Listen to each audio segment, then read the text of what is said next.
my thank you for being invited, but also my thank you to all of the learned people who are here that I've reacquainted myself with. Some people I've met, 4 or 5 years ago in conferences, and now new people with so much knowledge.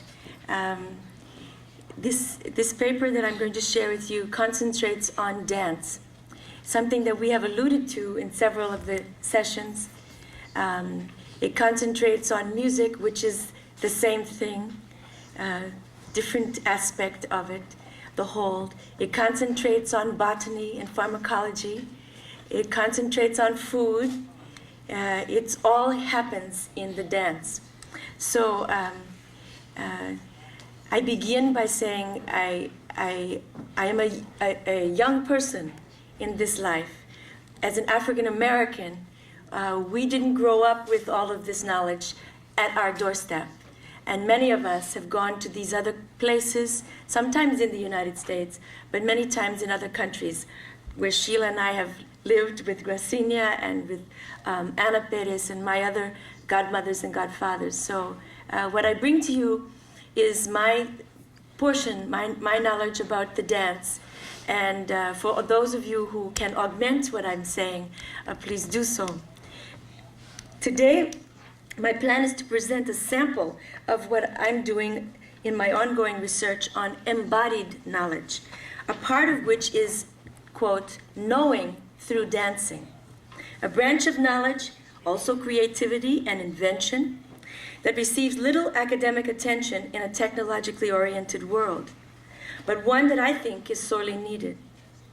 I am suggesting a sharper look in our modern contexts around the globe at the significance of body knowledge and the well-being of its recognized and treasured elders, savants, and scholars. My examples are taken from recognized ritual dance practices in what is called Yoruba, Lukumi, or Santeria religions across the Americas.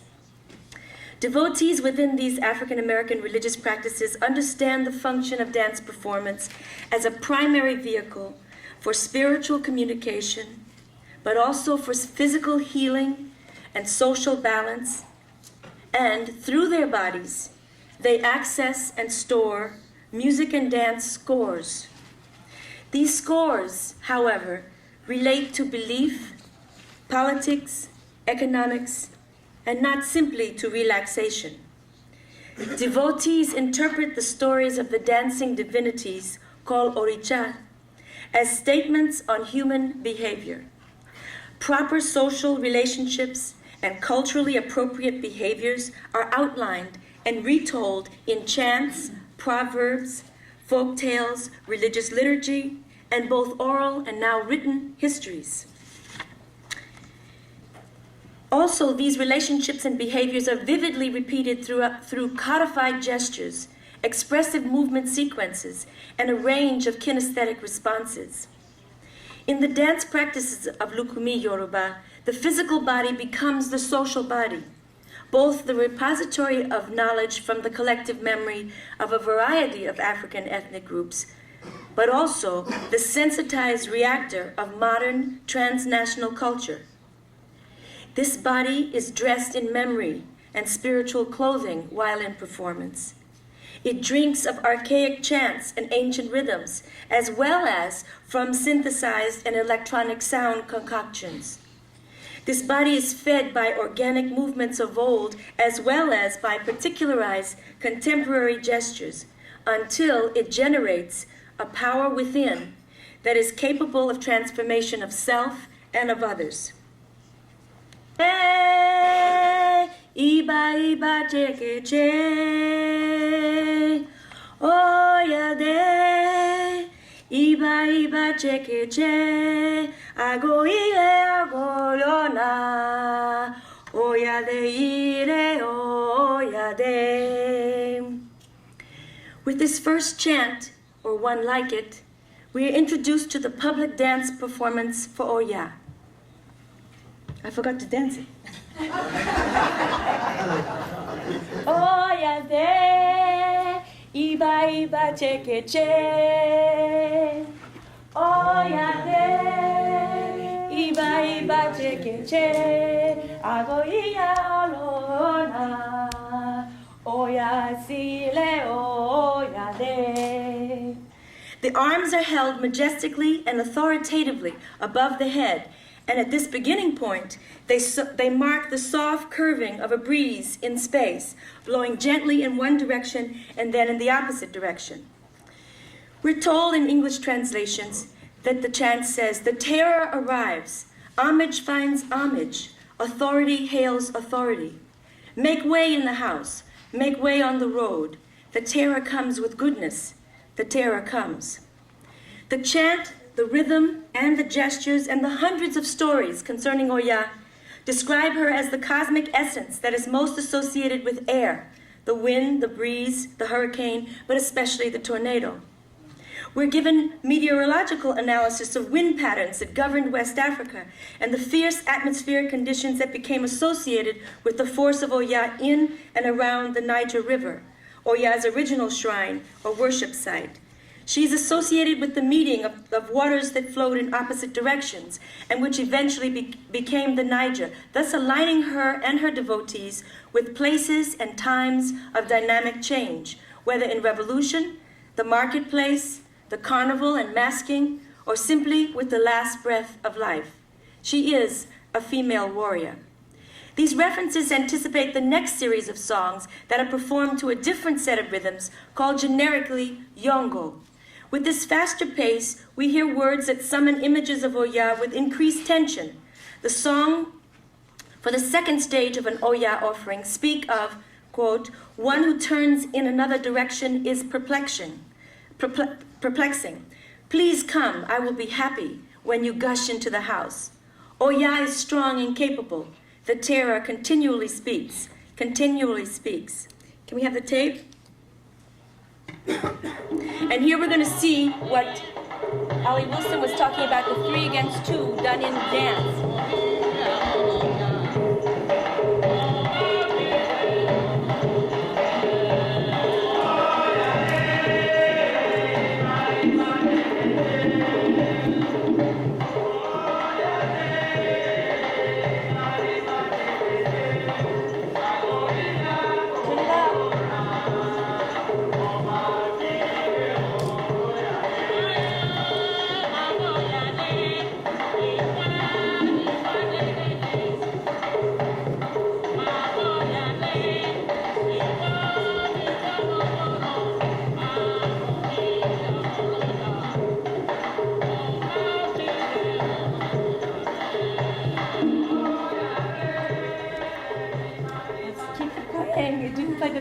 The 3 against 2.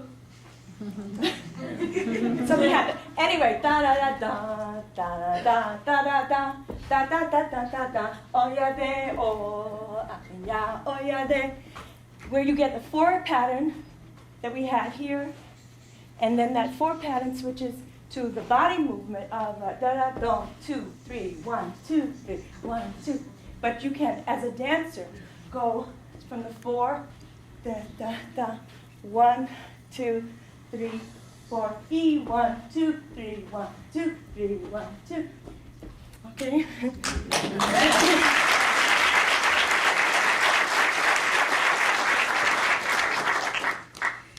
In the dance patterns, she begins to gallop and lope like the massive buffalo she is when she is often artistically illustrated or referenced.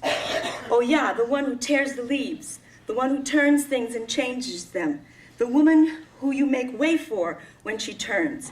Massive structure that sits on the ground, the woman who wears short pants, that is, who's ready to fight. Who can capture the head of Oya? Oya, the quick-eyed, we salute you.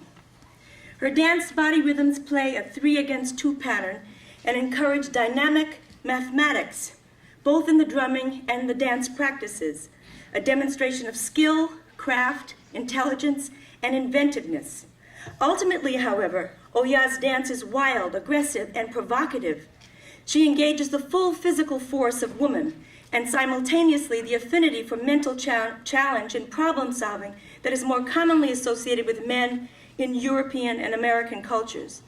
In Cuba, Oya is guardian of the cemetery and is feared and avoided at times because she associates with the living dead spirits. Her proximity to death and the living dead is explained beyond the chants, like Gracinia said, through pataquines, or stories that are told of her devotion to her 9 stillborn children, and how she tries to stay near and to guard them in the cemetery. At other times, she whirls, spins, and churns the air like tornadoes, hurricanes, and cyclones. She has little fear of others, of death, or even of fear itself. She is female, all-powerful. Her basic foot pattern is that of the male Orisha. Aligning herself with Ogun, for instance. The pattern I just did, da, da, da, da, da, is da, da, da, da, da for Ogun, da, da, da. But you can see the foot pattern becomes very, very similar, except as a cha-cha-cha. And she carries the iroke, or horse's tail, and gallops with Chango, the Orisha of lightning and thunder, another male warrior, across the space and through time. With the help of musicians later, we're going to go through and salute some of the Orishas. I hope everyone who is knowledgeable and much more knowledgeable than me will come and join me in dancing. Through the examination of multiple channels of sedimentary relationships, humans recognize and acknowledge relationships between animals, plants, and themselves. They construct, experience, and come to recognize relationships between vocal sentiment, instrumental sound, and human movement. They become increasingly aware of all the senses: taste, smell, touch, seeing, hearing, and in acutely recognizing these, they gain familiarity with their personal relationship to the senses as channels of awareness and learning, and they submit themselves fully to sensory stimuli. They acknowledge the relationship between the principles of cooperation and reciprocity. For example, in order for Oya's appearance and consequent advice, humans are bathed in and dusted with particular leaves and herbs, perhaps sugar water or rainwater with barilla or caimitillo. Plants are cooked with emphasis on her preference for eggplant, sweet potatoes, and black-eyed peas. Animals, for example, goats, hens, pigeons, guinea hens, etc., are dedicated to her and her community of godchildren, and later eaten as social medicine for the well-being of the community, as well as for the human part of the reciprocal relationship. I'm going to quick because I know we are all at the end of this, but most of you know what I'm talking about. What I think I'm really trying to get to is that humans, plants, and animals as music, the wood, the bamboo, the metals, join in combination with vocal sound and instrumental sound to access these transformative states. Animals transformed in hides as blood are making the symbolic sincerity of an exchange between the human and the spiritual world. But after the dancing and the divinities appear, another transformation takes place. The divinities themselves are transformed into advisors, godmothers and godfathers, therapists who greet people, bathe them in body fluids, sweat, and herbal waters, who greet them, dance with them, talk with them, and sit down afterwards and counsel them with everyday concerns, everyday situations. Behavior speaks, for instance, as Oya joins the human community. She demands cognitive action, for example, by forcefully hugging a stranger, an uninitiated person, and noticeably dancing with him or her for a noticeable period of time. In so doing, she gives her demand for incorporation silently, but physically, in dance movement. Or she might take the hands of quarreling neighbors and forcibly shake them together. No one speaks, but the advice is heard in physical movement and recognized behavior. So the principles of incorporation and respect and generosity and sharing are made evident in the danced movement.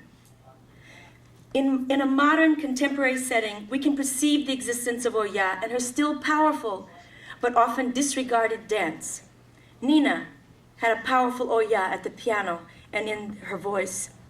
Aretha's Oya used to speak loudly, publicly, and archetypically when Black communities, especially, but also in mainstream culture, buzz with R-E-S-P-E-C-T. The music industry has generally understood and dealt with what I call contagious remedies from the African American musical experience, as it garnered all that assures a reliable market and a continuous profit. Irrespective of who the popular artist or current commodity is around the globe, he or she owes tremendous acknowledgement to Africanity in the Americas, as is fully documented in Brenda's book. The literary goddesses, Toni Morrison, Alice Walker, and Terry McMillan, expressed traditional Oya in contemporary form with poignant words and burning assertions of female strength and female wisdom, no, human wisdom, providing contemporary charters for strength and modern models of vivaciousness. However, as Maya Angelou's latest poems so painfully describe, and as Judith Jamison originally danced in Alvin Ailey's Cry, who aids and supports both women and men in the most desperate hours, the most agonizing cruelty, the most hurtful instance of contemporary life? Devotees in African American religious communities would answer kinesthetically with the jerking, unabashedly asymmetrical, rhythmically sophisticated, and so-called unlovely but powerful movements of the humanized divinities. If and when performed, Orisha dance movements provide for historical catharsis and contemporary release, but also for meaningful social action. These are dances of human resilience. In the moment of performance, the nonverbal messages, both displayed visually and experienced physically, of persistence, deliberateness, dedication, reliability, resourcefulness, ultimately calm and strength, are all taught, learned over time, and transferred, hopefully, beyond the dance music event to other arenas of social life. As Oya transformed, the dancers soar through space and time and reestablish maintenance patterns of each interfacing realm of knowledge and integrates those experiences into daily routine as well as critical crisis situations. It's dancing that keeps us healthy, sane, balanced, strong, vivacious, vital, continually growing. It does so by enlivening and continually revitalizing the transformation process of living. The concrete act of dancing affords immediacy of both the learned and the intuitive realms of knowledge and empowers humans as well as spiritual entities. What I'm doing is to challenge the issue of what kinds of knowledge are considered reliable and or important. I am addressing the categorization of sorts of knowledge and their ranking. My position is that embodied knowledge, which is a shorthand for physical, cognitive, emotional, spiritual knowledge that is found in dance behavior, has too often been devalued. Additionally, I offer the dance performance and its analysis as a method for perceiving, understanding, and knowing, particularly an African American cultural system, but others as well. If we use body knowledge or knowing through dancing, we are better able to understand and relate what is embedded in the bonds of social relations and cultural interactions. Without that deep knowledge that comes from body, mind, spirit immersion in combination with the study of institutions and social interactions, I suggest that the researchers do not know the natives or the group that is being studied, even if they put the native voices in their texts. They remain distant from the studied group due to training as rigorous skeptics. This distance reinforces the devaluation of body knowledge. The knowledge that is received is fragmented and lacking the relevance of interdependent spheres of knowledge.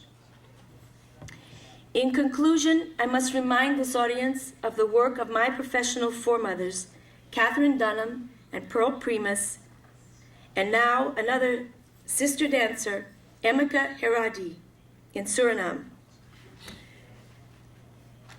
who first wrote of what I speak and dared to dedicate a portion of their lives to knowing through dancing. Both Dunham and Primus received the highest medals of honor that the United States can give for artistic contributions to our nation and to the world. Yet both were, and Dunham still is, in desperate financial and social situations. Dr. Primus asked President Reagan, while he was pinning the medal on her, "Will this medal buy me a bus ticket home?" She, at 75 years old, was hustling, trying to make academic institutions value embodied knowledge that she had first researched in Africa, as the first African American to go to Africa to research dance. She died almost penniless last year.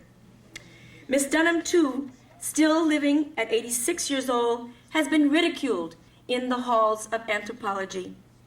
Also honored as well, but mainly curtailed in her attempts to validate what can be learned when analyzing the human body in dance performance and its context.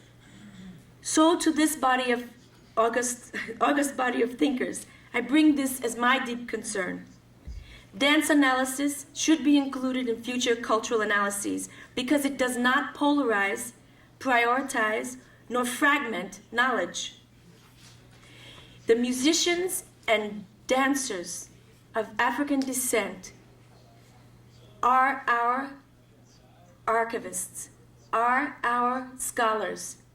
They bring us the melodies, the rhythm, the mathematics, the philosophy, the ethics, the botany. Through translation of those songs, we learn medical practices. We learn social relationships. Through the rhythm that goes in the body, even without the drum, because the drum was outlawed, the body has the movements that can replicate each of those drum patterns, in the bata particularly. It is, I call them our really unrecognized scholars. Anyway, embodied knowledge integrates and explicates diverse realms of knowledge as it provides still another route to understanding human behavior and social, political, and economic action. For the present, however, I have to look to the physical sciences, physics, chemistry, and particularly neuropsychology, that will ultimately prove what social scientists and dance researchers are inferring about embodied knowledge so far. Embodied knowledge and other knowledge systems are reconcilable, and like sound waves in relation to light waves, are truths and knowledges of different orders, but nonetheless equally valuable.